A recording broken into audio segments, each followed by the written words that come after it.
The Arkanth embassy on Helion Station was the kind of place where humans entered only with permission and usually left feeling poorer, smaller, or intimidated.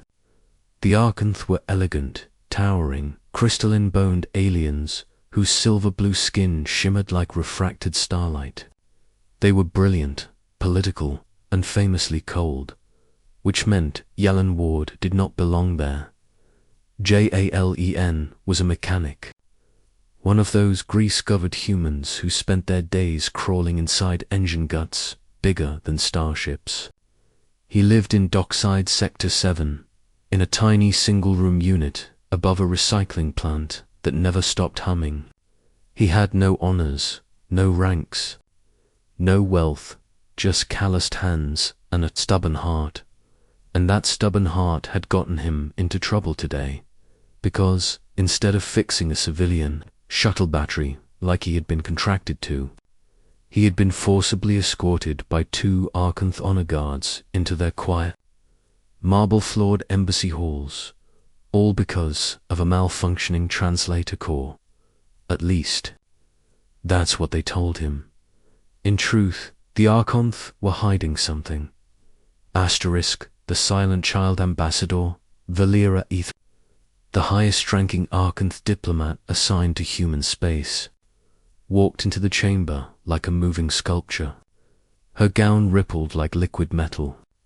Her silver eyes were sharp and assessing, but Jalen's gaze slipped past her, to the small figure curled in the corner. A young Arkanth girl, maybe 12 years old.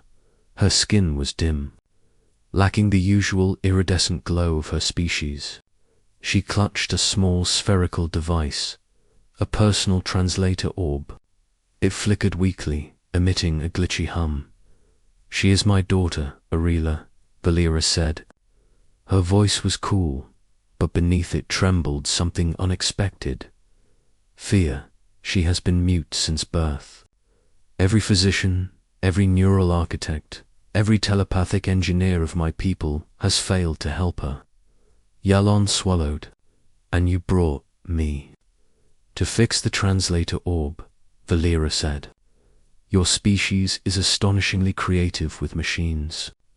And I have heard rumors." Jalen's ears are EDDENED.R.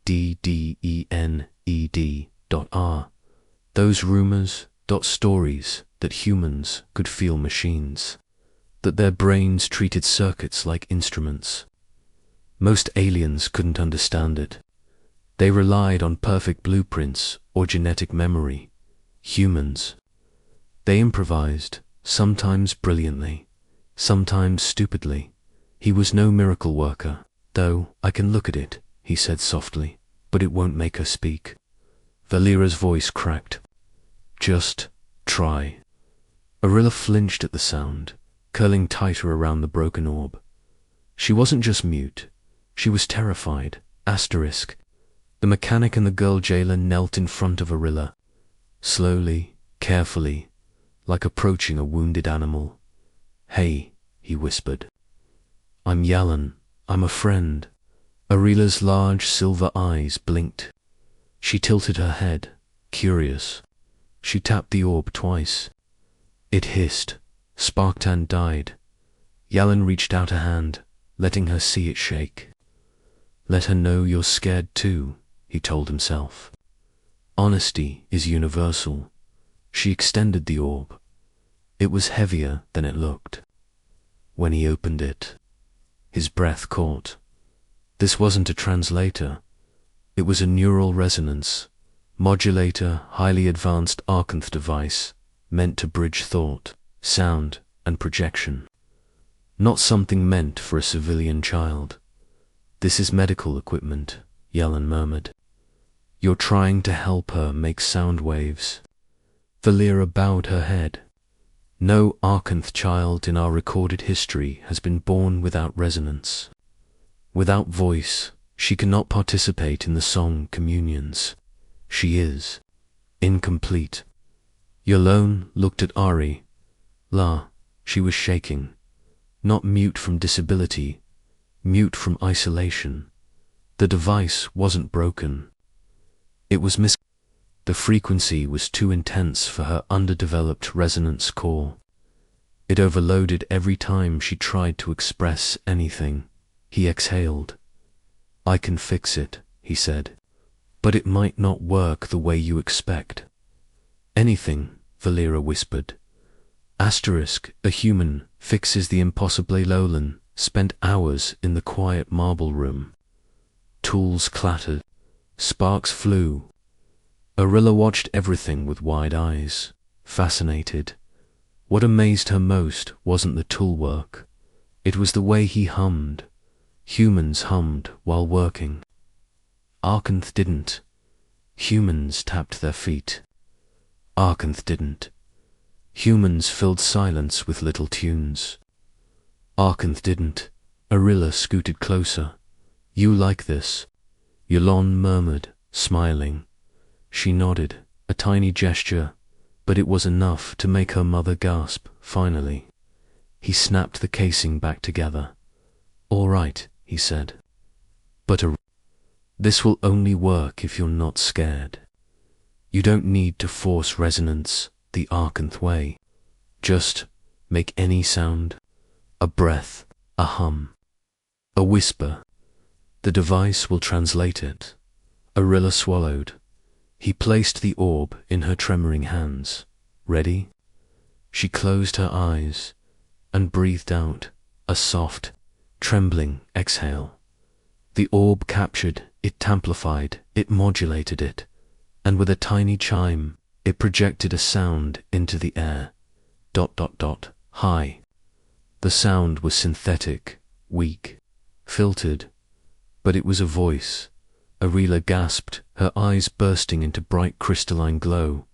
Valera staggered backward, her hands covering her mouth as tears flowed. "My daughter spoke." Arilla pressed both hands to her chest, then reached shakily toward Yalan.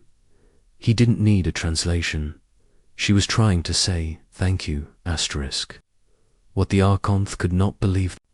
News spread through the embassy faster than plasma through a conduit. A human fixed the silent air. The impossible has happened. The mute child speaks by evening. Dozens of Arkanth officials, physicians, and scholars had crowded the hallways, demanding an explanation. "Human intuition," one scientist hissed. "Unpredictable, unacceptable," muttered another. "A mechanic succeeding where 1,000 specialists failed. It destabilizes our social hierarchy." Yalan didn't care for their politics. He just sat beside Arilla, showing her how to hum simple human tunes. She copied him, her translated voice rising and falling in strange, musical patterns. She was laughing her first spoken laughter, echoing off the marble like bells. Valera approached him quietly. "You have done something no Arkanth believed possible," she said. "Your people always say humans are simple, weak, primitive, yet you saw what our greatest minds could not."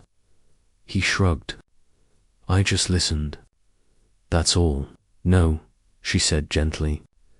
"You heard her, asterisk, when the galaxy found out 2 days later." Valera summoned him again. He arrived expecting another repair request. He found the Galactic News Syndicate, 6 ambassadors and 3 Arkanth songweavers waiting for him. And in the center of the room Arilla stood tall, glowing brightly, her translator orb humming perfectly. The moment she saw you, she ran forward and wrapped her arms around him. The reporters went silent. Arkanth children did not hug humans or anyone. Valera stepped into the spotlight. "My daughter," she announced, "has found her voice because of this human. Not a surgeon, not an architect of neural pathways. A simple mechanic from dockside." Yalan wanted to sink into the floor. "The Arkanth Diplomatic Council," she continued, "has unanimously voted that he be named Honorary Resonant, the first human in our history to ever receive the title." Yolon blinked. "I what?" Valera smiled, genuine, warm smile. You healed my child's silence. You restored her place in our culture. And more importantly, she looked down at Arilla, whose translated voice whispered softly, Yalan. Friend, you gave her confidence, Valera finished. No honor could repay that. But we will try. A shimmering crystal emblem was placed in his hand. A lifetime. Diplomatic stipend, free permanent residence in any world, a full engineering scholarship.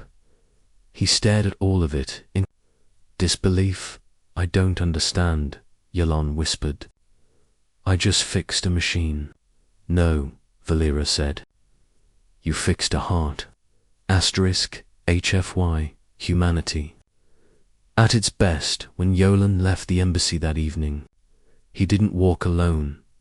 Arilla walked beside him, humming softly, her voice now stable, bright, and growing stronger with every sound she made.